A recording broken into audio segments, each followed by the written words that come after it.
You can't ask people to give you what you're unwilling to give yourself. We live in a culture that glorifies hustle, perfectionism, and proving our worth through productivity. But here's the uncomfortable truth. If we don't love ourselves first, if we don't treat ourselves with the same compassion and grace we extend to others, we end up performing for approval rather than living from authenticity. Loving yourself isn't self-indulgent. Self-indulgent. It's not about bubble baths and chocolate cake, though those have their moments. Loving yourself is about boundaries. It's about telling the truth. It's about choosing courage over comfort again and again and again and again and again. And when you love yourself first, you stop negotiating your value. You stop overfunctioning to earn connection. You stop betraying yourself for the sake of belonging. Because here's the deal, real love, the kind that sustains, that sees you, that lifts you, is not built on the shaky foundation of self-loathing. It begins with you saying, I am worthy right now. As I am, not when you lose 20 pounds, not when your bank account hits 6 figures, not when you're finally healed. Right now, we don't earn worthiness. We claim it every day in small, brave moments. So, if you're wondering where to begin, start here. Start here. Start here. Start with you. You teach the world how to treat you, and that's not just a catchphrase. It's a truth we often ignore because it's uncomfortable to sit with. And it means that the way we allow others to speak to us, the way we respond when someone crosses a line, the way we stay silent when we're hurting, it all sends a message. Whether we realize it or not, we're constantly showing people what is acceptable in our lives. And the hardest part? Most of us learned early on that keeping the peace is more valuable than honoring our boundaries. We think if we make ourselves easy to love, quiet, agreeable, undemanding, then we'll be accepted. So we smile when something hurts. We say it's fine when it's not. We tolerate micro-rejections, subtle put-downs, and outright disrespect because deep down, there's a part of us that doesn't believe we deserve better. And that belief? That's what trains the world.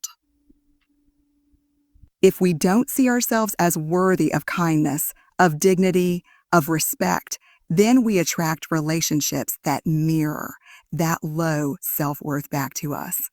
Not because people are inherently cruel, but because we haven't shown them the blueprint for how to love us well. What I've found in the research, and more importantly, in the lives of thousands of brave people I've spoken to, is that love and belonging will never come from shape-shifting. You can't hustle for worthiness and expect to be deeply seen. That only happens when we're rooted.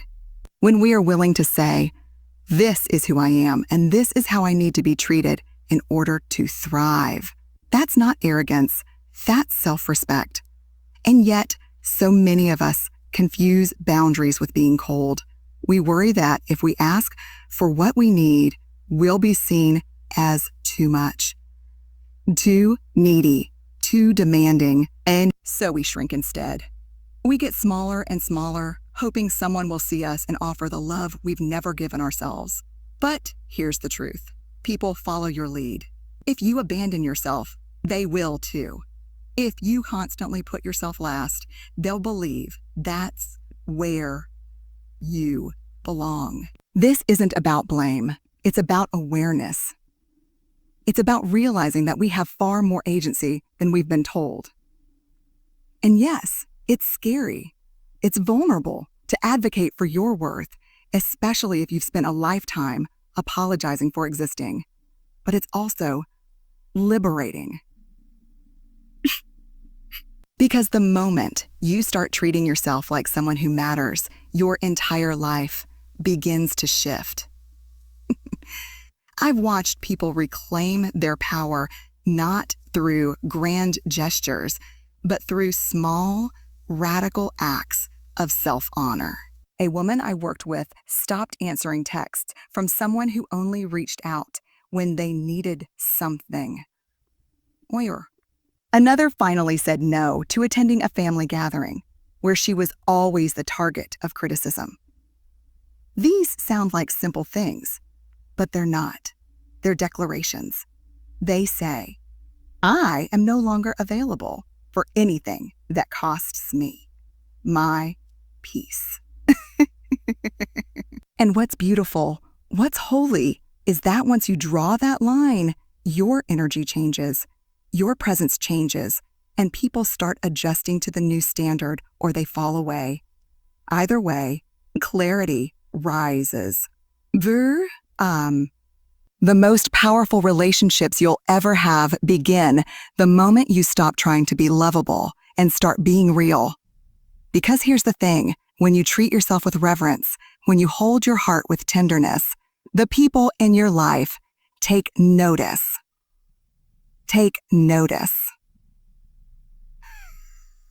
They realize they're in the presence of someone who will not be mishandled, someone who will not tolerate emotional crumbs, someone who doesn't just talk about self-love, but lives it, breathes it, breathes it, practices it, especially on the days when it feels like the hardest choice in the world. This isn't a one-time thing. Teaching the world how to treat you is a daily practice. It's not about being perfect. It's about being consistent. It's about checking in with yourself and asking, does this feel honoring? Does this feel honoring? Does this feel equal aligned?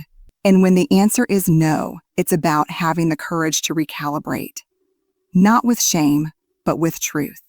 Because truth is love. And when you love yourself first, not as a performance, but as a promise, you give others permission to love you in a way that is true, kind, and whole. We cannot talk about self-love without talking about boundaries. I know boundaries can sound harsh, rigid, even selfish. That's the narrative most of us grew up with, especially if you were raised to be the peacemaker, the caregiver, the one who never makes waves. You were probably taught that love means saying yes, even when it costs you. That being a good person means being available all the time, helpful all the time, agreeable all the time. But I'm here to tell you, with every ounce of truth in me, real love includes boundaries. Boundaries. Without them, what we're offering isn't love. It's self-abandonment dressed up as generosity. Boundaries aren't about keeping people out. They're about keeping ourselves whole. Think about that for a second. Boundaries are the line where I end and you begin. They're not walls, they're clarity. They're not walls, they're clarity. And clarity is kindness. When we don't communicate our limits, our needs, or our pain, we set people up to fail us. And then we resent them for crossing lines we never had the courage to draw. I say this with so much compassion because I've done it too. Because over and over. But when we set boundaries, we are teaching others how to be in relationship with us in a way that feels safe, sustainable, and rooted in mutual respect. One of the most misunderstood ideas about boundaries is that they're about controlling other people's behavior. That's not it. Boundaries aren't ultimatums. They're not about fixing or changing others. They're about taking responsibility for what we will do to protect our emotional, mental, and physical well-being. It sounds like I don't take calls after 9 p.m. Sounds like I don't take calls after 9 p.m. Or I won't continue this conversation if it becomes disrespectful. That's not demanding. That's self-honoring. That's love in action. Because the truth is, people will push past your limits if they don't know where they are, or if they know they can get away with it. Let's talk about what happens when we don't have boundaries. We say yes to things that drain us. We tolerate behavior that hurts us. We become bitter, exhausted, disconnected from others and from ourselves. And here's the kicker. We start believing that the problem is us, that we're just not strong enough, that we're too sensitive, that maybe if we were better at handling life, we wouldn't feel so overwhelmed. But the problem isn't our sensitivity. The problem is the lack of self-protection, the lack of loving containment. And that, my friends, is what boundaries give us. They say, I love you, but I love me too. One of the most powerful things I've ever learned is that boundaries are not a betrayal. They're a bridge to deeper, healthier, more authentic connection. Without boundaries, love becomes lopsided. One person is always giving, the other always taking, and resentment builds like plaque in an artery, quietly, dangerously. But when we start to say, and this is what I need to feel safe, this is what I will and will not accept, we stop performing. And what we create instead is something far more sacred, intimacy that is built on truth. It's important to remember that not everyone will like your boundaries, and that's okay. In fact, sometimes people's discomfort with your boundaries is the clearest sign that those boundaries are needed, and needed as the clearest are needed. When you start showing up for yourself, some folks might say you've changed. They're right. You have. You've changed from someone who made herself small for the sake of harmony to someone who honors her own worth and her own worth. And if that cost you relationships that were built on you betraying yourself, let them go.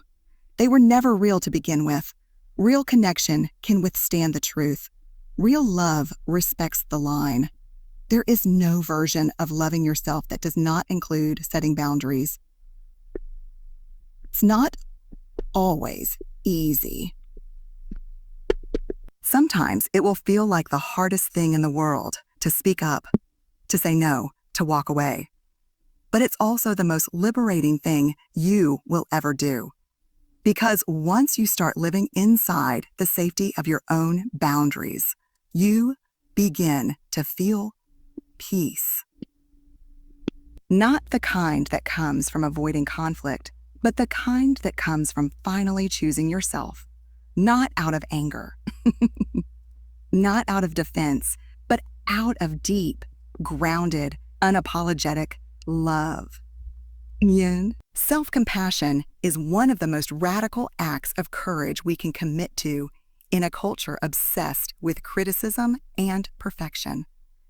We are so used talking to ourselves in ways we would never talk to a friend. Think about that for a moment.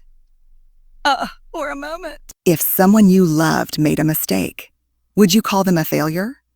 Would you replay their misstep over and over until they were drowning in shame? Of course not. But we do that to ourselves daily. And then we wonder why we feel so small, so anxious, so disconnected.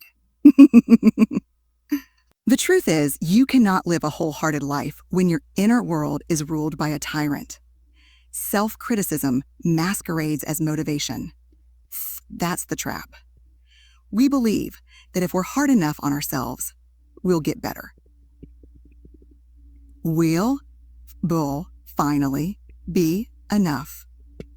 But what the research shows again and again is that shame does not lead to growth. Shame leads to hiding, to shrinking, to disengaging. You don't rise stronger when the voice in your head is tearing you apart.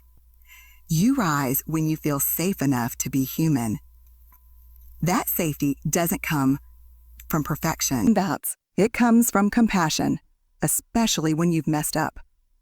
Here's what I've learned. Self-compassion isn't about letting yourself off the hook. It's not about avoiding accountability or sugarcoating reality. It's about staying rooted in your humanity while facing the hard stuff. The hard stuff. It's saying, yes, I made a mistake. Yes, I wish I'd shown up differently, but I am still worthy. I am still lovable. I still belong. That mindset doesn't weaken us. It strengthens us. It gives us the resilience to come back. Because when you believe you are bad, you shut down. You shut down. But when you believe you are good, even in your imperfection, you try again. Perfectionism is often dressed up as striving for excellence, but it's fueled by fear. Fear of judgment, fear of rejection, fear not being enough. And let me tell you, perfectionism is a lonely way to live. It's exhausting. It's hollow. It keeps us in performance mode, always hustling, never resting, terrified that if we slip for even a moment, the love will disappear. Self-compassion is the antidote. It says, you are allowed to rest. You are allowed to fail. You are allowed to be a messy, glorious, evolving human being. And somehow, in that grace, we actually become more of who we are meant to be, not less. I remember sitting across from a woman in one of my groups who said, if I stop criticizing myself, I'm afraid I'll become lazy. And I looked at her gently and said, what if the opposite is true? What if loving yourself gives you the energy to show up more fully? She just sat there, stunned, because we're not taught that. We're taught to push, to grind, to criticize ourselves into success. But that kind of success often comes at the cost of joy. Self-compassion, on the other hand, creates space for sustainable growth. Growth that's rooted in love, not fear. Foe.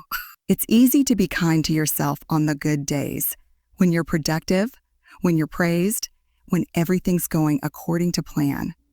The real work happens on the messy days, when you said the wrong thing, when you let someone down, when you feel behind. That's when self-compassion matters the most. That's when you need a voice inside you that says, we're still good. You're still worthy. We can get through this together. And here's the magic of it. The more you practice that voice, the stronger it becomes, until one day it becomes your default. Zitzest on day. It becomes your default. Not shame, not self-loathing, but tenderness. We are all doing the best we can with what we know in the moment. That doesn't mean we stop learning, growing, or taking responsibility. It means we stop weaponizing our humanity against ourselves. The world will always have critics. You don't need to be one of them. What you need is to become your own ally, to offer yourself the same grace, patience, and empathy you extend to the people you love, not because you've earned it, but because you exist, because you're human, because you are already enough. No. Belonging is one of our most sacred needs as human beings. We are wired for connection. We long to be seen, to be held, to be known without judgment. But what we often settle for instead is fitting in. And there's a difference, an aching, soul-deep difference. Fitting in is about becoming who you think you need to be in order to be accepted. Belonging is about showing up as who you are and being embraced not in spite of it, but because of it. And the catch is, you can't belong anywhere for real until you belong to yourself first. I used to think belonging was about proximity, being part of a group, having a seat at the table, being invited in. But over and over, what I've found, what the research and the stories and the heartache have shown me, is that the loneliest place in the world is when you're surrounded by people, but still feel unknown. That happens when we edit ourselves to avoid rejection, when we silence our truth to keep the peace, when we trade authenticity for approval.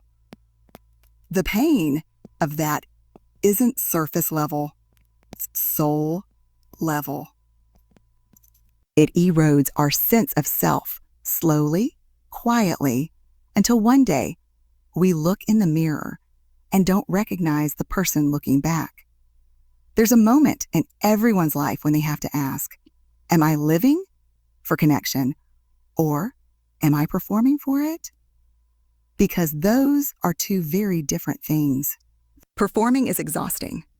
It's wearing the right mask, saying the right things, laughing at the right jokes, even when they don't land. And it costs you something every time. A little piece of truth, a little piece of joy, a little piece of peace. And for what? And for what? For relationships that only work as long as you play the part. That's not belonging. That's survival. When you choose to belong to yourself first, everything changes. You stop hustling for love. You stop bending and twisting yourself into someone else's version of enough. And don't get me wrong, it's hard. It can be lonely at first because some people only know how to love the version of you that made them comfortable.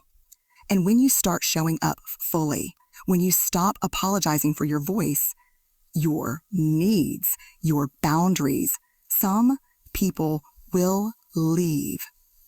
But the ones who stay, the ones who rise to meet your truth, that's where real belonging begins. Belonging to yourself looks like trusting your gut when everyone else has an opinion. It looks like honoring your values even when they're inconvenient. It looks like being willing to disappoint others if it means not abandoning yourself. And it's not always graceful. It's not a perfectly lit Instagram moment. Sometimes it's messy and vulnerable and full of self-doubt. But it's real. It's rooted. It's you choosing you, even when it's scary. Especially when it's scary, because those are the moments that shape us. Not the ones where we're accepted for our performance, but the ones where we stand in our truth and say, and this is me. Sue's me. I've sat across from so many people who told me they didn't feel like they belonged anywhere, not in their families, not in their relationships, not in their communities. And every single time when we peeled back the layers, what we found at the core was this. They had never been given permission to belong to themselves. They were told who to be, how to act, what to believe. And they followed the script because it felt safer than being cast out. But there's a deeper kind of safety that comes from saying, I get to choose who I am. I get to write my story. My story. And the moment that shift happens, even just a flicker of it, is the moment the healing begins. Here's what I know for sure.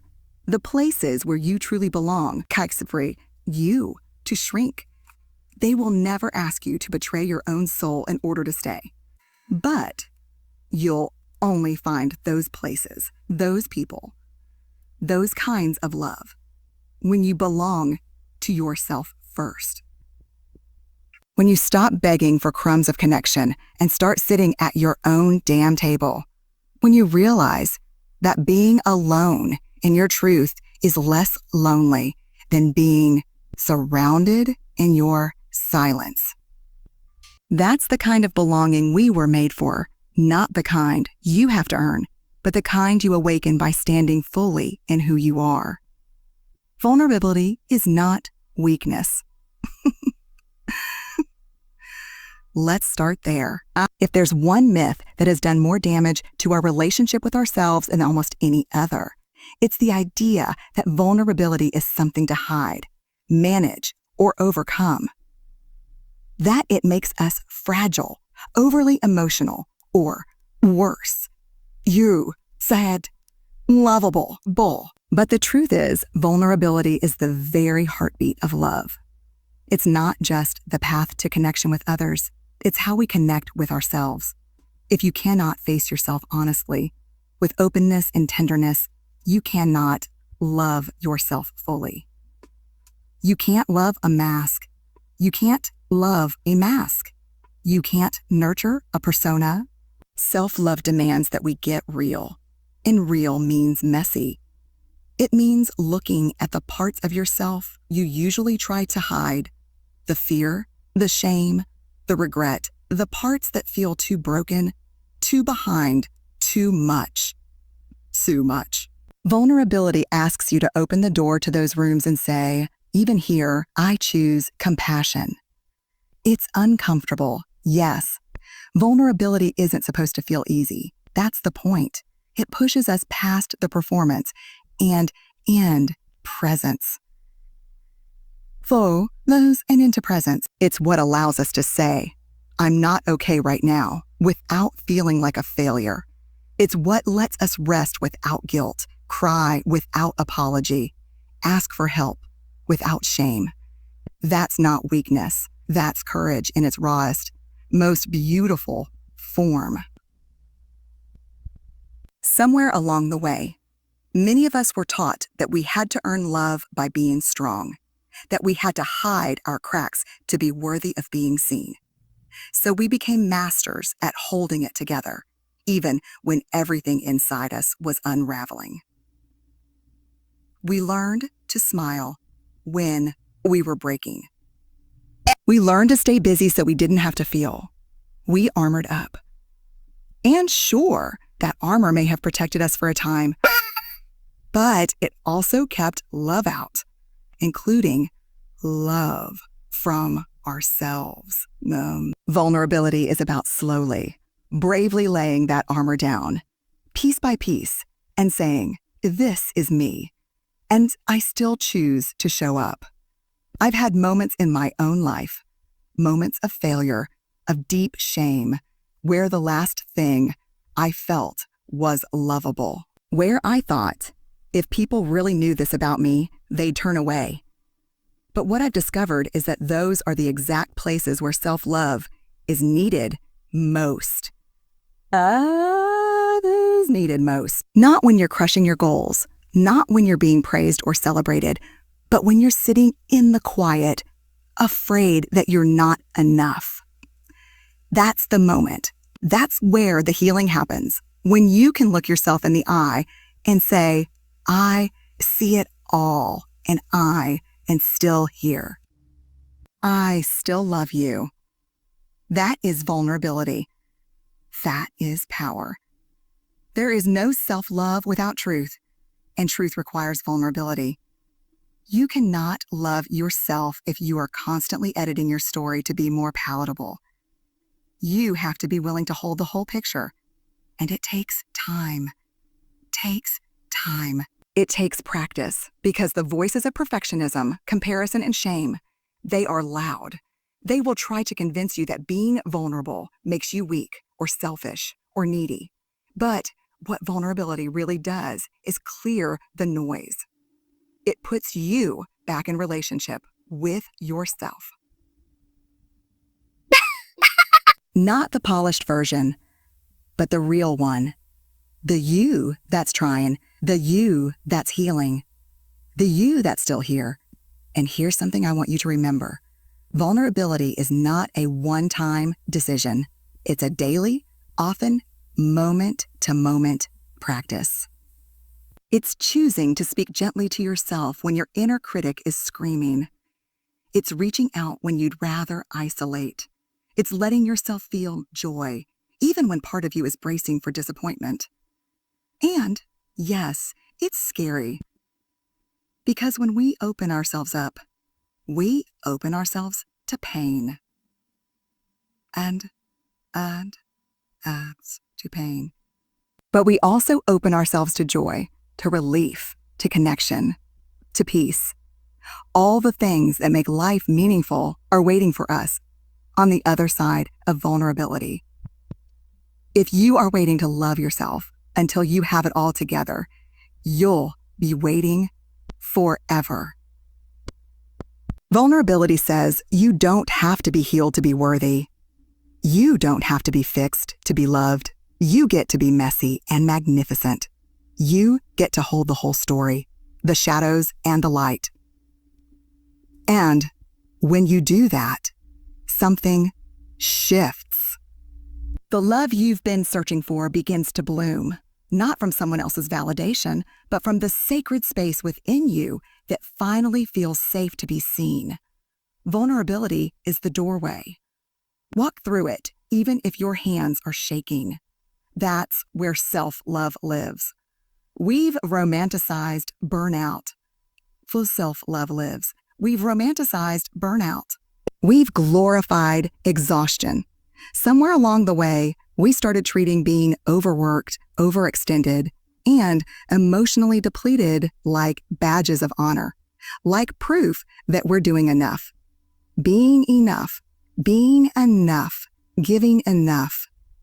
But let me be really clear. There is nothing noble about running yourself into the ground. There is no trophy at the end of the tunnel for the most self-sacrificing. What there is, what we often discover too late, is a deep, aching emptiness. Oh, a disconnection from ourselves that we masked with productivity. And eventually, the body, the heart, the soul, they all tap us on the shoulder and say, I need something different. You cannot pour from an empty cup. It's not just a cute phrase to throw around on Instagram. It's a truth that lives in your bones. You cannot give what you don't have, and yet we try. We keep showing up for everyone else, even when we have nothing left to give ourselves. We keep saying yes to things we're too tired to hold because we're afraid that saying no makes us selfish. We've confused being loving with being limitless. But love has limits.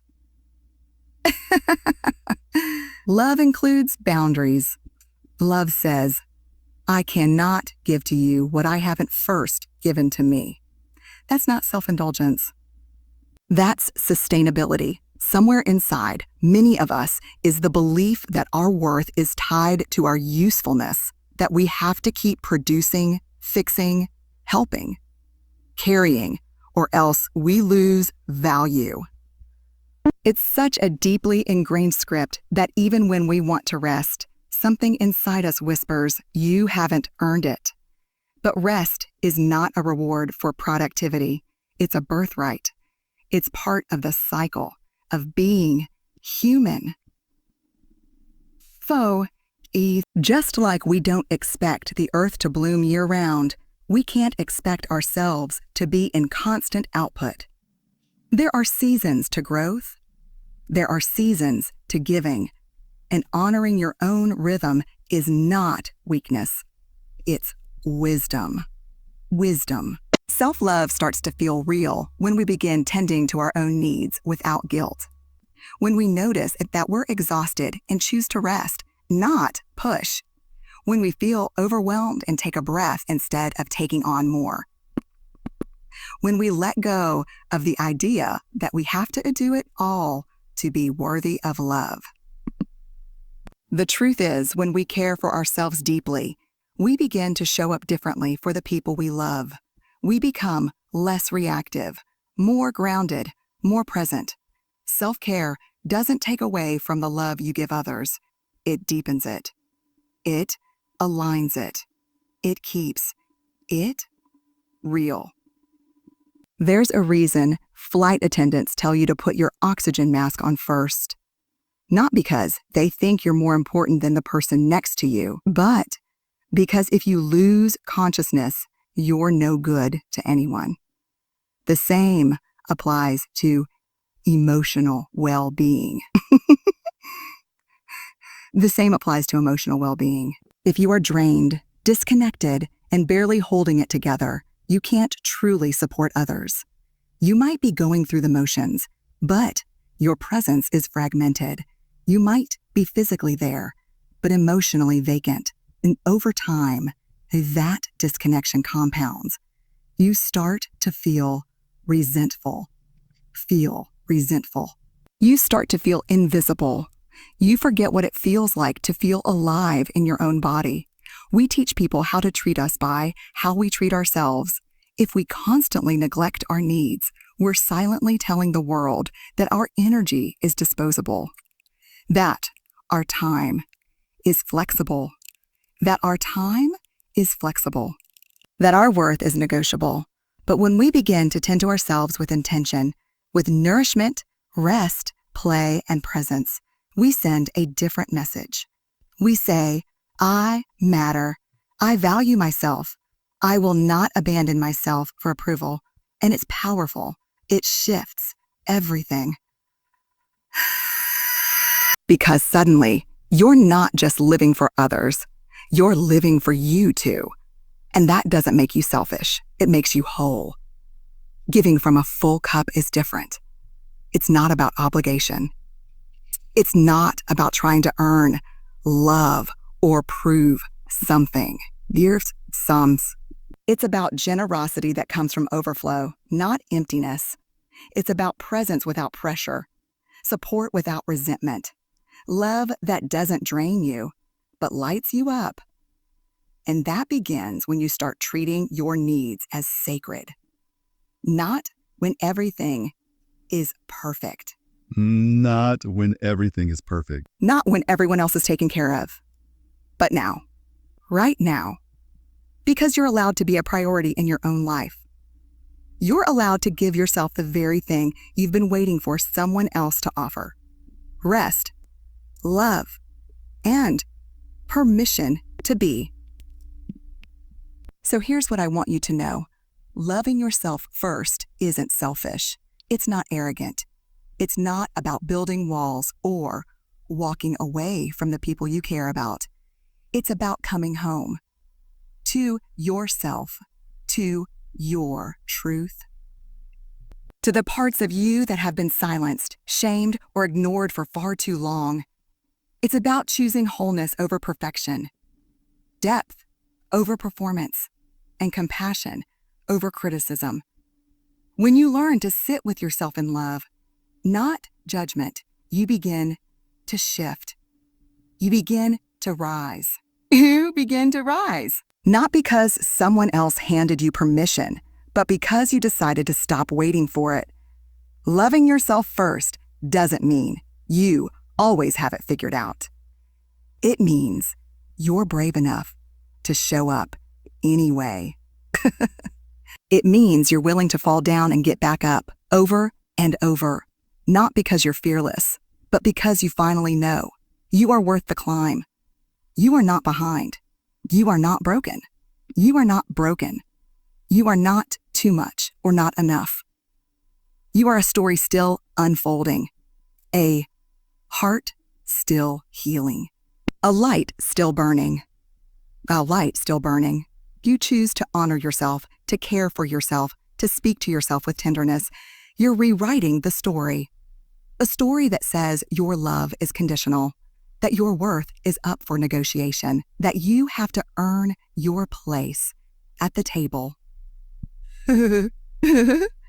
No, you are the table. And the most beautiful, most radical thing you can do is pull up a chair for yourself and say, a welcome home